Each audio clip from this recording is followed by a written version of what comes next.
आज एक और आईपीओ खुला जिसका नाम है सुदीप फार्मा। यस, इस हफ्ते का दूसरा आईपीओ है और हमने देखा कि पिछले कुछ हफ्तों में बहुत सारे आईपीओस थे, काफी इनफैक्ट प्राइमरी मार्केट में एक्शन था। बट इस हफ्ते और लास्ट हफ्ते लिस्टिंग्स कुछ अच्छी हुई तो उससे थोड़ी सी आईपीओ मार्केट्स में रौनक भी लौटी और कॉन्फिडेंस भी आया है। दूसरी तरफ इस हफ्ते कुछ आईपीओस अच्छे हुए तो कुछ आईपीओस इनफैक्ट हल्के भी हुए। सो ओवरऑल क्लियर कट ये है कि रिसर्च बहुत स्ट्रांग होनी पड़ेगी, वैल्यूएशंस पे हमें बहुत ध्यान देना पड़ेगा क्योंकि आजकल सेकेंडरी मार्केट्स का भी रोल पूरा हो गया। किस तरीके से सेकेंडरी मार्केट्स में रुख रहता है, तेजी का, मद्दी का, फिर स्मॉल कैप्स वैसे बहुत ज्यादा चल नहीं रहे हैं। So we have to be very cautious. और जो आईपीओज आ रहे हैं, कई छोटे आईपीओज आ रहे हैं तो कोई बड़े आईपीओज भी आ रहे हैं, बट मोस्टली हम लोग देखते हैं कि स्मॉल कैप वाले ही आईपीओज आ रहे हैं। So we have to be very very vigilant कि किस तरीके से स्मॉल कैप इंडेक्स भी चल रहा है और कैसे स्मॉल कैप्स ट्रेड कर रहे हैं।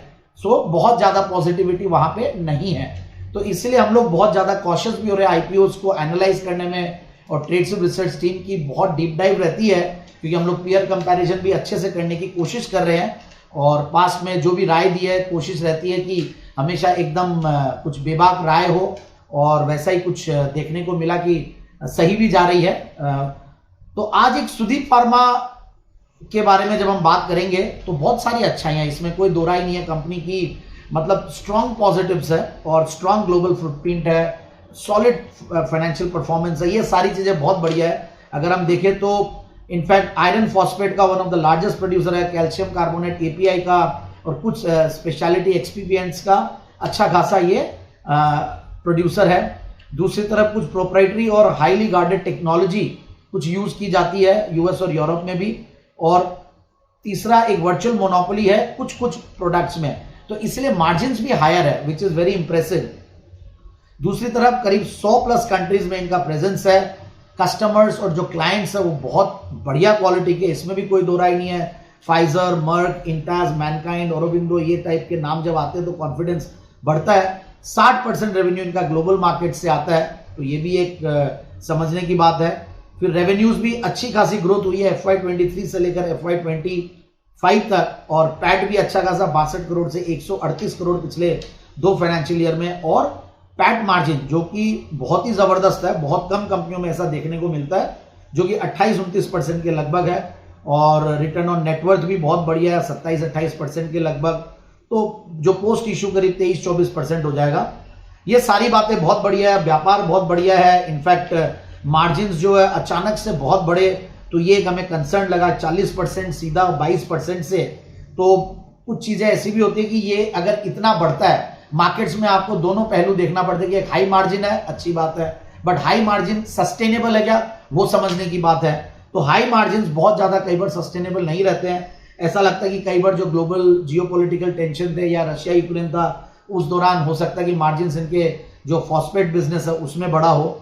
तो ये सारी चीजें देखी, अच्छाइयां बहुत है और साथ साथ कई रिस्क एंड कंसर्न भी है और कुछ हमें नेगेटिव्स दिखे हैं, ऐसा नहीं कि नहीं दिखा। और उसमें एक और पॉजिटिव मैं बताना चाहूंगा कि एंकर इन्वेस्टर्स की हमने लिस्ट देखी, वो भी इंप्रेसिव है, इसमें भी कोई दो राय नहीं है। बट अब वैल्यूएशंस को हम देखते हैं तो वैल्यूएशंस हमें एग्रेसिव लगे। देखिए हाई मार्जिन होता है, हाई ग्रोथ होती है, तो वैल्यूएशंस थोड़े हायर साइड पे रहते हैं मार्केट्स में। बट अगर 48 का पी मल्टीपल हो तो we have to be a little bit concern.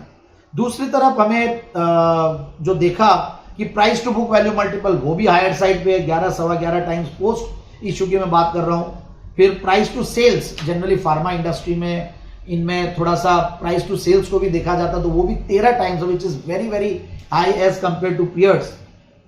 फिर ईवी/EBITDA भी हायर साइड पे है।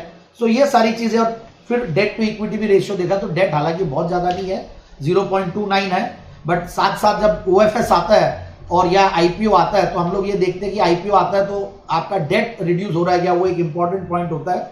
यहाँ पे मेजर जो एस्पेक्ट है, जो मेजर चंक जो है वो OFS का है।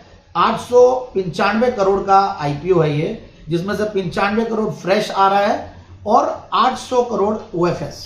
एंड उसके बाद देखिए प्रोमोटर्स की शेयर होल्डिंग पोस्ट इश्यू की 76% रहती है।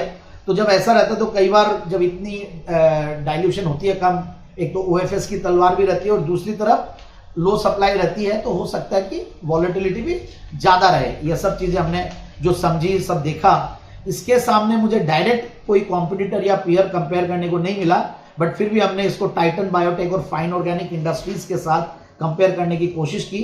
तो वहां पे हमें वैल्यूएशंस के लिहाज से इन दोनों के सामने ये कंपनी महंगी लगी। और ये सारी अच्छाइयाँ और सारे कंसर्न्स हमने बताए, और मार्केट्स को भी देखना ज़रूरी है। तो यही लगता है कि लिस्टिंग गेन्स पता नहीं बने या नहीं बने, बट एक अच्छे मार्जिन वाला बिजनेस, ग्रोथ वाला बिजनेस, ये सारी चीज़ें अच्छी है। कई बार हो सकता है कि नीचे भी आ जाए लिस्टिंग के बाद, या मार्केट्स की गिरावट के साथ नीचे भी आ जाए। तो फाइनली राय यही निकल के आ रही है कि आप इसमें अप्लाई करें तो medium to long term point of view से करें। सो लिस्टिंग गेन्स की बहुत ज़्यादा उम्मीद नहीं रखें। सो फाइनली ट्रेडसुड रिसर्च टीम की तरफ से राय यही है कि you can apply for medium to long term investing. Thank you.